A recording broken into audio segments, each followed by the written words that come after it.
اس وقت شیخ اواٹی کے معروف شہر نول گڑھ کے اندر ایک عامہ مسجد، اس کے اندر امامت اور خطابت کے فرائض انجام دے رہے ہیں، اور مدرسہ مفید عام کے اندر آپ ایک کامیاب مدرس کی حیثیت سے کام کر رہے ہیں۔ ہم آپ کے بہت ممنون و مشکور ہیں کہ آپ نے ہماری ادنا سی دعوت پر لبیک کہتے ہوئے دور دراز کا سفر کرتے ہوئے یہاں تشریف لائے۔ ہم انتہائی ادب و احترام کے ساتھ درخواست کرتے ہیں کہ آپ مسند خطابت پر تشریف لائیں اور اپنے قیمتی خطاب سے ہم سب کو مستفیض فرمائیں۔ حضرت مولانا کا خطاب ہوگا اور اس کے بعد ہمارے استاد محترم حضرت مولانا مفتی ممتاز صاحب کی دعا پر اس پروگرام کا انشاءاللہ اختتام ہوگا۔ یہ جو جگہ خالی ہے اس کو پر کرو بھائی، اور ہمارے جو بزرگ کرسی تھوڑی سی آگے کر لو، یہ خلا بیچ کا ختم کر دیجئے، جو نوجوان ادھر بیٹھے ہیں وہ آگے آ جائیں۔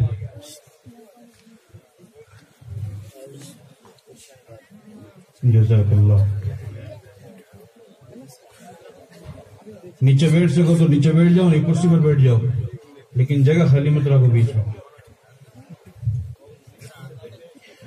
الحمد لله رب العالمين والعاقبة للمتقين والصلاة والسلام على سيد الأنبياء والمرسلين محمد وآله وصحبه أجمعين ومن تبعهم بإحسان إلى يوم الدين۔ أعوذ بالله من الشيطان الرجيم، بسم الله الرحمن الرحيم۔ إن هذا القرآن يهدي للتي هي أقوم، وقال الله تعالى في مقام آخر: اقرأ باسم ربك الذي خلق، خلق الإنسان من علق، اقرأ وربك الأكرم الذي علم بالقلم، علم الإنسان ما لم يعلم۔ وقال النبي صلى الله تبارك وتعالى عليه وسلم: من قرأ حرفا من كتاب الله تعالى فله حسنة، والحسنة بعشر أمثالها، لا أقول ألف لام ميم حرف، ولكن أقول ألف حرف ولام حرف وميم حرف۔ وقال النبي صلى الله تبارك وتعالى عليه وسلم: من قرأ القرآن وعمل بما فيه ألبس الله تعالى والديه تاجا يوم القيامة ضوءه أحسن من ضوء الشمس في بيوت الدنيا، فما ظنكم بالذي عمل بهذا؟ وقال النبي صلى الله تبارك وتعالى عليه وسلم: من سلك طريقا يلتمس فيه علما سهل الله له طريقا إلى الجنة، وإن الملائكة لتضع أجنحتها رضا لطالب العلم، وإن العالم ليستغفر له من في السماوات ومن في الأرض حتى الحيتان في الماء، او كما قال عليه الصلاة والسلام۔ اسٹیج پر تشریف فرما علماء کرام، بالخصوص ہمارے رفیق خاص ہر دل عزیز ساتھی جناب مولانا محمد عارف صاحب قاسمی دامت برکاتہم العالیہ، اور قرب و جوار سے دور دراز سے تشریف لائے ہوئے دادو باسنی مدرسہ تعلیم القرآن کے عظیم الشان سالانہ جلسے عام میں آئے ہوئے مہمانان کرام اور پردہ نشیر عزت دار ماں اور بہنوں، میں نے آپ حضرات کے سامنے قرآن کریم کی 2 آیتیں تلاوت کی ہیں۔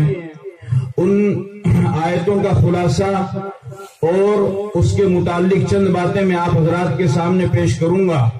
قرآن کریم کی ایک آیت: اقرأ باسم ربك الذي خلق، خلق الإنسان من علق، اقرأ وربك الأكرم الذي علم بالقلم، علم الإنسان ما لم يعلم۔ تمام مفسرین اور محدثین اور فقہاء اور علماء کا اس بات پر اتفاق ہے کہ یہ 5 آیتیں سب سے پہلے نازل ہونے والی آیتیں ہیں جو اللہ رب العزت نے جبرائیل امین کے ذریعے اپنے پاک پیغمبر پر نازل فرمائی۔ ان آیتوں سے پہلے قرآن کریم کی کوئی آیت نازل نہیں ہوئی، اور ان آیتوں کے نزول کا کیا واقعہ پیش آیا اور اس کی کیا کیفیت رہی اور اس کی کیا صورتحال رہی، اس پورے واقعے کو امام بخاری رحمۃ اللہ علیہ نے اپنی اصح ترین کتاب، جامع ترین کتاب صحیح بخاری کے اندر باب کیف کان بدء الوحی الی رسول اللہ صلی اللہ علیہ وسلم، اس باب کے تحت اس سارے واقعے کو بیان فرمایا ہے۔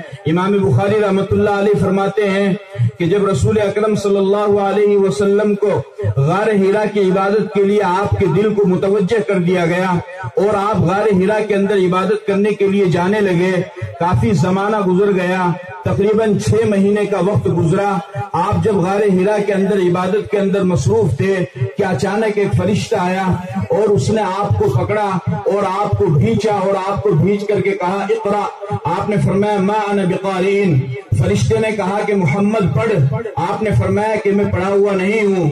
آپ فرماتے ہیں فاخذني فغطني ثانية حتى بلغ مني الجهد ثم ارسلني فقال اقرا فقلت ما انا بقارئ. آپ علیہ السلام فرماتے ہیں کہ فرشتے نے دوبارہ مجھے پکڑا اور مجھے زور سے بھینچا اور اس کی تکلیف کو میں نے اپنے سینے کے اندر محسوس کیا اور پھر فرشتے نے مجھے چھوڑ دیا اور چھوڑ کر کے کہا کہ پڑھیے. میں نے کہا میں پڑھا ہوا نہیں ہوں. فرشتے نے پھر تیسری مرتبہ آپ کو پکڑا اور آپ کو بھینچا اور پھر آپ کو چھوڑا اور کہا پڑھیے اقرا بسم ربک الذی خلق. پڑھ اس پاک پروردگار کے نام سے کہ جس نے پیدا کیا ہے. خلق الانسان من علق. انسان کو ایک خون کے لوتھڑے سے پیدا کیا ہے. اقرا وربک الاکرم. پڑھ اپنے اس پاک پروردگار کے نام سے جو باعزت ہے. الذی علم بالقلم. جس نے قلم کے ذریعے سے علم سکھلایا ہے. علم الانسان ما لم يعلم. انسان کو وہ علم سکھلایا جس کا علم انسان کے پاس میں موجود نہیں تھا. تمام علماء کا اس بات پر اتفاق ہے کہ یہ آیتیں سب سے پہلے اللہ کے نبی کے اوپر نازل ہونے والی ہے. لیکن یہاں پر رک کر کے آپ کو یہ بات اچھی طرح سمجھ لینی چاہیے کہ قرآن کریم جس ماحول کے اندر نازل ہوا اس ماحول کے اندر اگر مثبت پہلو سے دیکھیں تو اقرا سے زیادہ ضروری کام اور فرائض تھے موجود. لیکن اللہ نے ان کا حکم بھی دیا لیکن سب سے پہلے ان کا حکم نہیں دیا.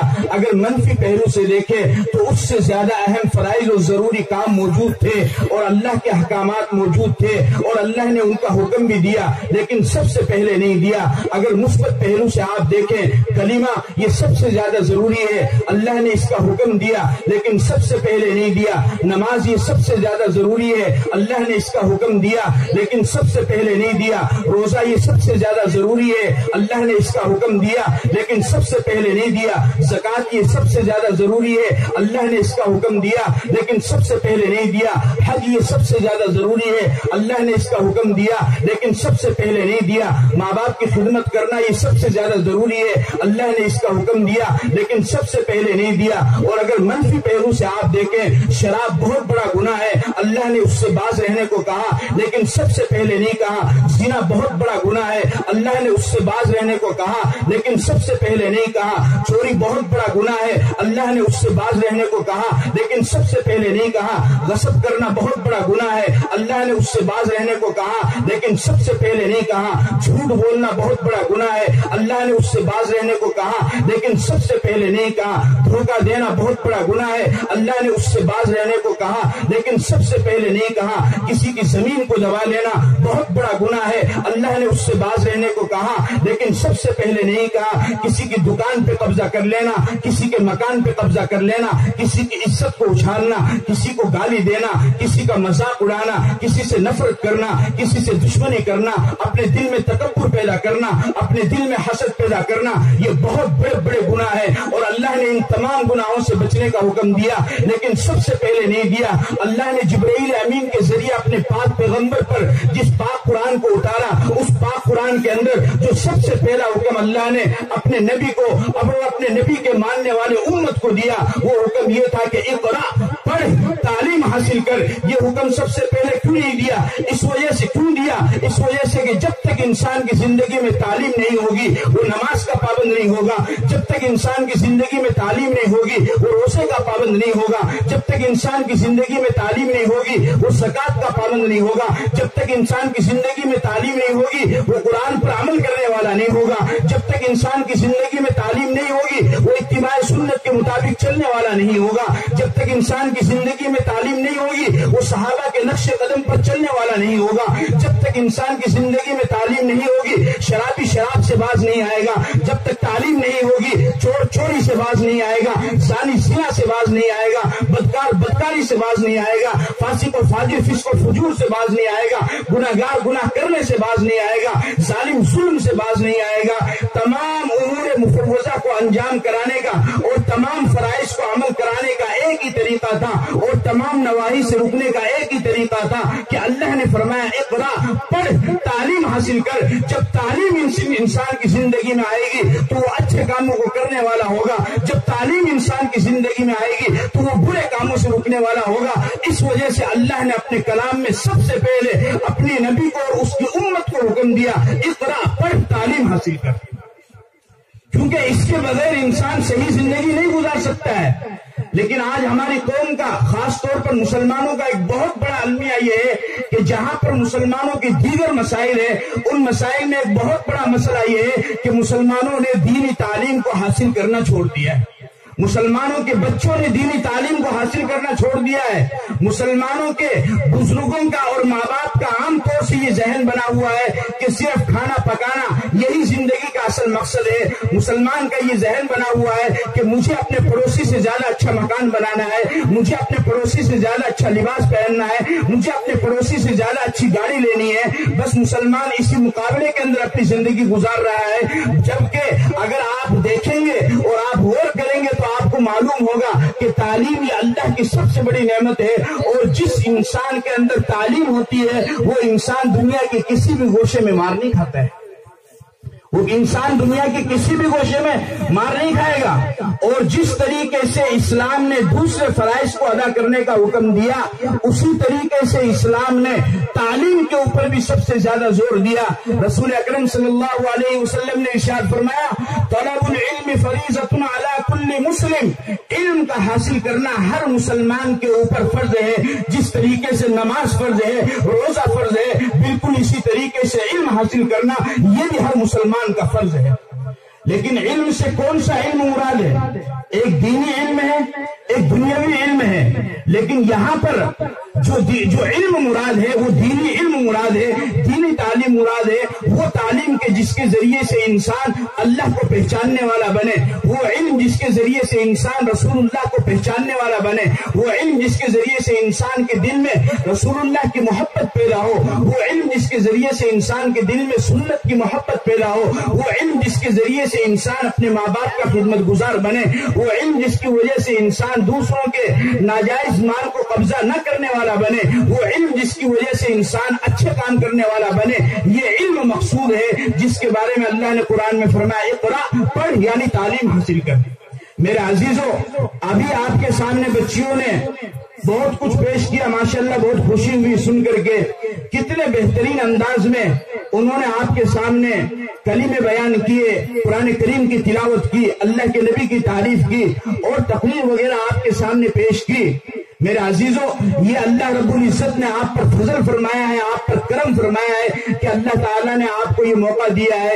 لیکن میں آپ کو یہ بتا دینا چاہتا ہوں کہ جس قوم کے اندر سے جس قوم کے اندر بے حیائی کو پیدا کرنا ہو، اس قوم میں سے تعلیم کو مٹا دو، جس قوم میں غربت کو پیدا کرنا ہو، اس قوم میں سے تعلیم کو مٹا دو، جس قوم کے نوجوانوں میں سے بہادری کو نکالنا ہو، اس قوم میں سے تعلیم کو مٹا دو۔ دشمن کی یہ سازش رہی ہے اور دشمن اپنی سازش میں برابر کامیاب رہا ہے، لیکن ڈیڈوانے کے مسلمانوں میں تم سے کہنا چاہتا ہوں کہ دشمن کو اس کی سازش میں کامیاب نہ ہونے دینا، دشمن کو اس کی سازش میں کامیاب نہ ہونے دینا، دشمن کو اس کی سازش میں کامیاب نہ ہونے دینا۔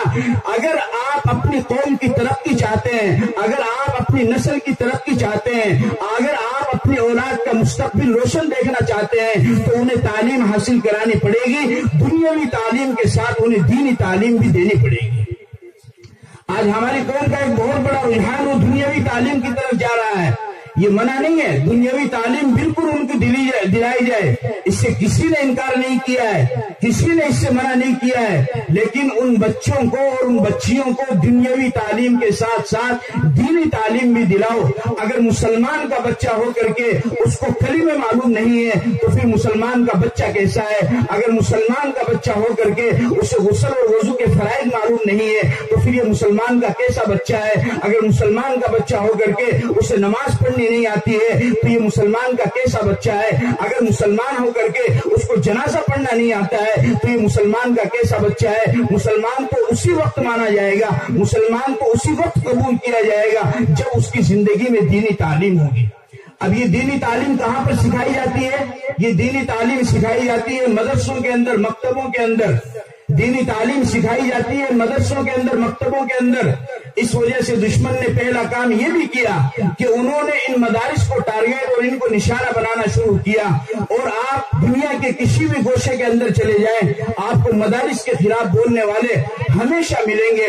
کتنے لوگ ہیں جو رات دن مدرسے کے خلاف بولتے رہتے ہیں, کتنے لوگ ہیں جو رات دن علماء کے خلاف بولتے رہتے ہیں, کتنے لوگ ہیں جو رات دن اماموں کے خلاف بولتے رہتے ہیں. یہ مدرسے ہیں کہ جن کی وجہ سے آج یہ جو اسلام کی ہلچل اور یہ جو ہلچل ہمیں نظر آ رہی ہے یہ مدرسے ہی کی دین ہے.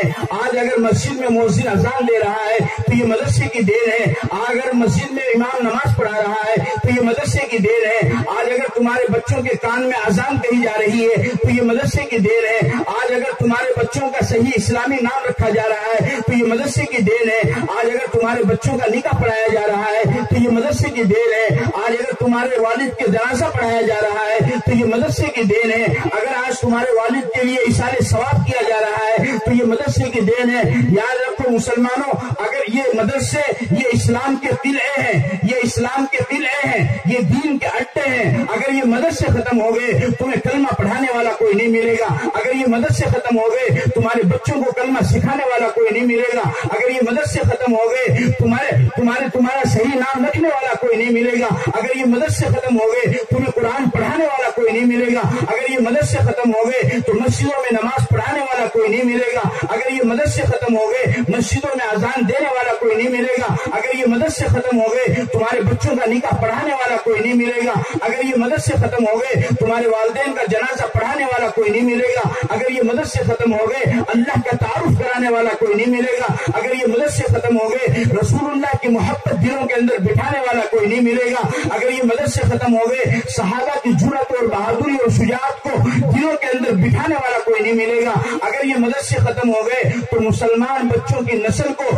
کلمہ سکھانے والا کوئی نہیں ملے گا. اگر یہ مدرسے اور یہ مکتب ختم ہو گئے, اس سے آپ اندازہ کر سکتے ہیں کہ ان مدرسوں کا اور ان مکتبوں کا وجود کتنا زیادہ ضروری ہے.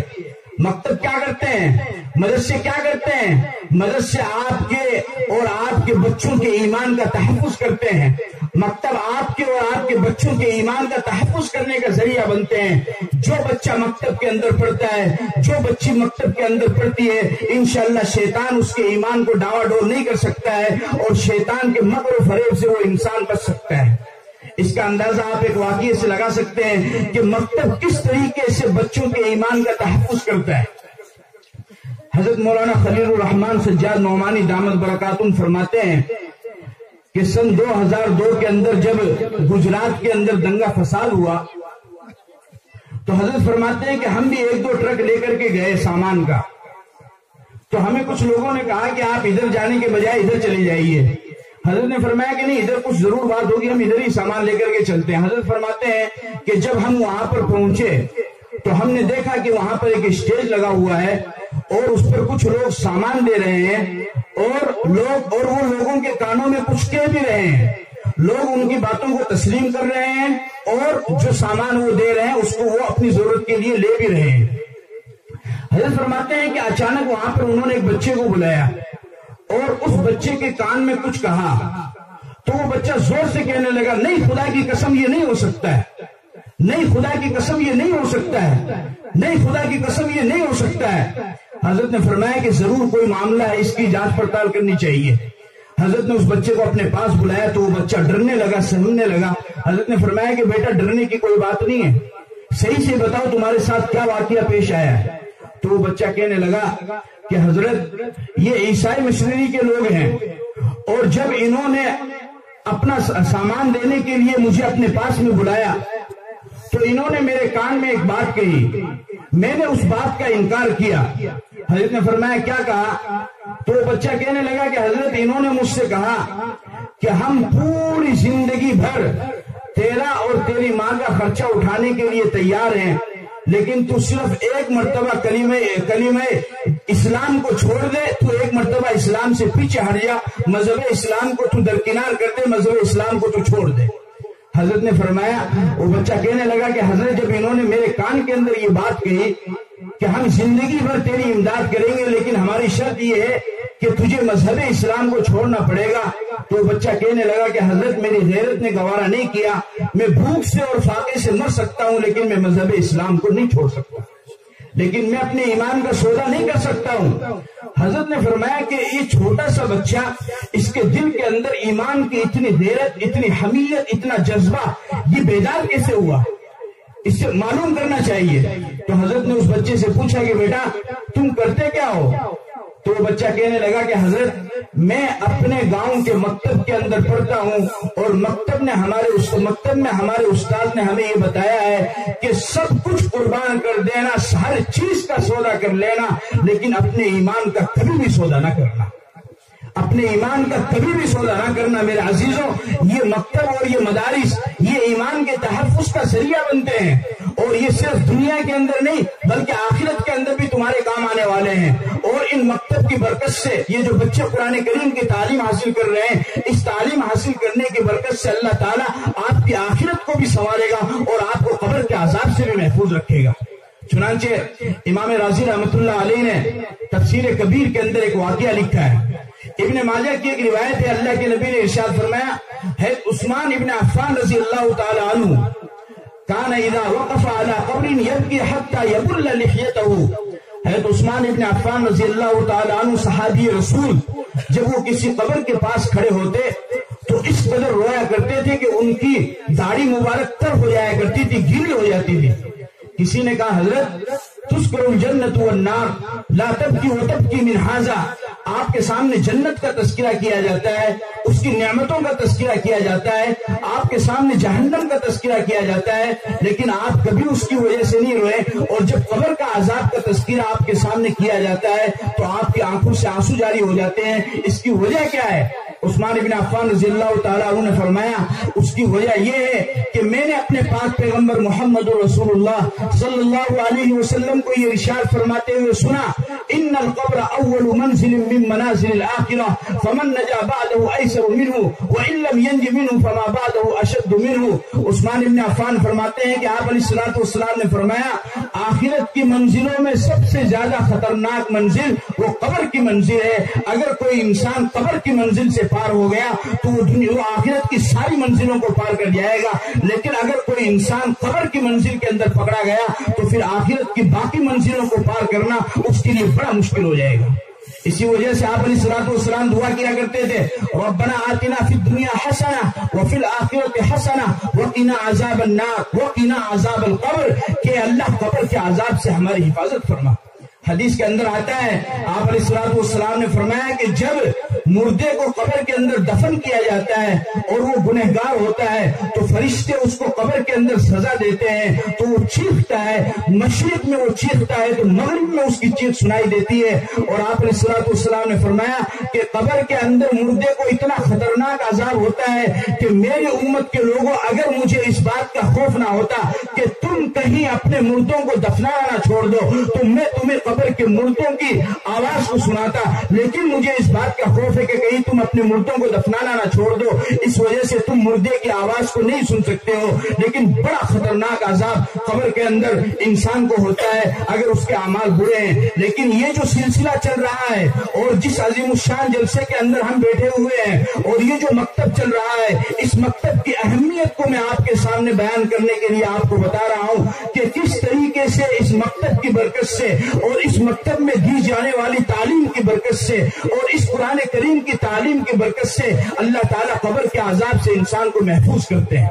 امام رازی رحمۃ اللہ علیہ فرماتے ہیں کہ حضرت عیسیٰ علیہ السلام ایک دفعہ ایک قبرستان میں ایک قبر کے پاس سے گزرے۔ حضرت عیسیٰ علیہ السلام نے دیکھا کہ مردے کو قبر کے اندر عذاب ہو رہا ہے، وہ آگے چلے گئے۔ چند سالوں کے بعد میں پھر جب دوبارہ ادھر سے گزرے تو حضرت عیسیٰ علیہ السلام نے دیکھا کہ مردے کے اوپر سے عذاب قبر کو ہٹا لیا گیا ہے۔ تو انہوں نے اللہ تعالیٰ سے گفتگو کی کہ باری تعالیٰ جب میں یہاں سے گزرا تھا جب تو مردے کو عذاب ہو رہا تھا اور اب جب میں یہاں پر آیا ہوں تو اس مردے کے اوپر سے عذاب قبر کو ہٹا لیا گیا ہے، آخر اس نے کون سا ایسا عمل کیا ہے کہ جس کی وجہ سے عذاب قبر جو آخرت کے عذابوں میں سے سب سے زیادہ خطرناک عذاب ہے اس کو اس کے اوپر سے اٹھا لیا گیا ہے۔ حدیث اللہ تعالیٰ نے حدیث علیہ السلام سے فرمایا غور سے سنو میری بات کو، اور جو تمہارے بچے مکتب کے اندر تعلیم حاصل کر رہے ہیں اس کی اہمیت کو سمجھو، اس کو معمولی نہ سمجھو۔ اللہ تعالیٰ نے فرمایا کہ عیسیٰ اصل بات یہ ہے کہ جب اس شخص کا انتقال ہوا تو اس شخص کی بیوی حاملہ تھی، اس شخص کی بیوی امید سے تھی، اور جب اس کے یہاں اس کے انتقال کے بعد اس کے یہاں لڑکا پیدا ہوا اور پھر وہ لڑکا تھوڑا سا چلنے کے لائق ہوا تو اس کی بیوی نے اپنے بچے کو مکتب کے اندر استاذ کے پاس پڑھنے کے لیے بھیجا ہے۔ اور آپ حضرات جانتے ہیں کہ جب مکتب کے اندر یا مسجد کے اندر بچہ یا مدرسے کے اندر پڑھنے کے لیے آئے گا تو استاد سب سے پہلے اسے کیا سکھاتا ہے؟ بسم اللہ الرحمن الرحیم الف با تا سا۔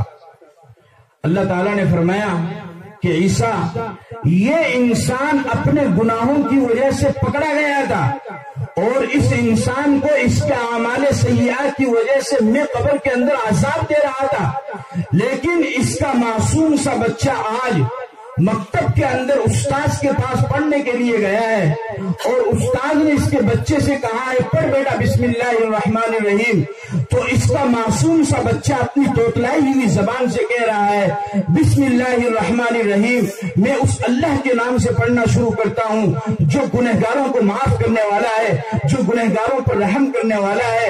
اللہ تعالیٰ نے فرمایا کہ عیسیٰ میں اس بچے کے باپ کو قبر کے اندر عذاب دے رہا ہوں، لیکن اس کا بچہ زمین پر مکتب کے اندر استاد کے سامنے بیٹھ کر کے کہہ رہا ہے بسم اللہ الرحمن الرحیم کہ میرا اللہ عذاب دینے والا نہیں، میرا اللہ رحم کرنے والا ہے۔ اللہ نے فرمایا کہ عیسیٰ ادھر اس کے بچے نے بسم اللہ پڑھی اور ادھر میں نے اس کے اوپر سے عذاب قبر کو ہٹا لیا۔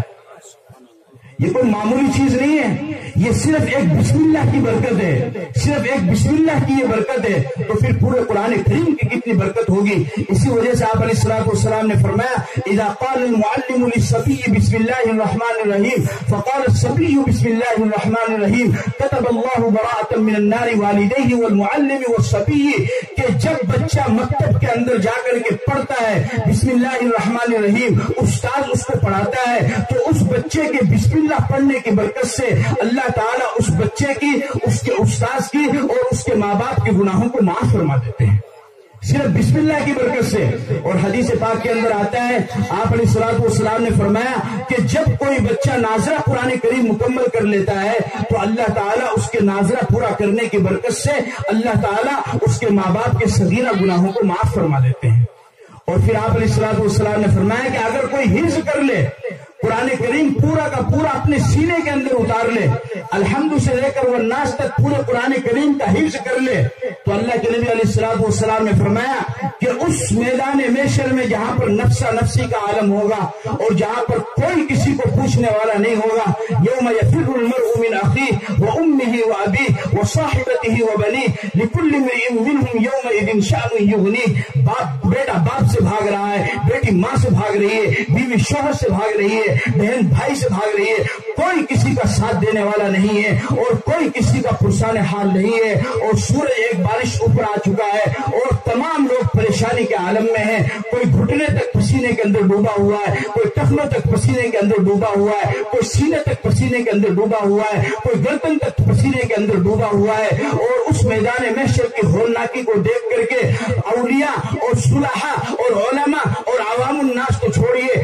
اس قیامت کی ہولناکی کو دیکھ کر کے پیغمبر بھی پکار اٹھیں گے، آدم کہیں گے یا ربی نفسی نفسی، نوح کہیں گے یا ربی نفسی نفسی، ابراہیم کہیں گے یا ربی نفسی نفسی، اسماعیل کہیں گے یا ربی نفسی نفسی، اسحاق کہیں گے یا ربی نفسی نفسی، زکریا کہیں گے یا ربی نفسی نفسی، یحییٰ کہیں گے یا ربی نفسی نفسی، داؤد کہیں گے یا ربی نفسی نفسی، سلیمان کہیں گے یا ربی نفسی نفسی، یعقوب کہیں گے یا ربی نفسی نفسی، یوسف کہیں گے یا ربی نفسی نفسی، یونس کہیں گے یا ربی نفسی نفسی، نوح کہیں گے یا ربی نفسی نفسی، لوط کہیں گے یا ربی نفسی نفسی، مریم ماں نبی کی ماں کہے گی یا ربی نفسی نفسی، عیسیٰ علیہ السلام کہیں گے یا ربی نفسی، کوئی کسی کا پرسان حال نہیں ہوگا۔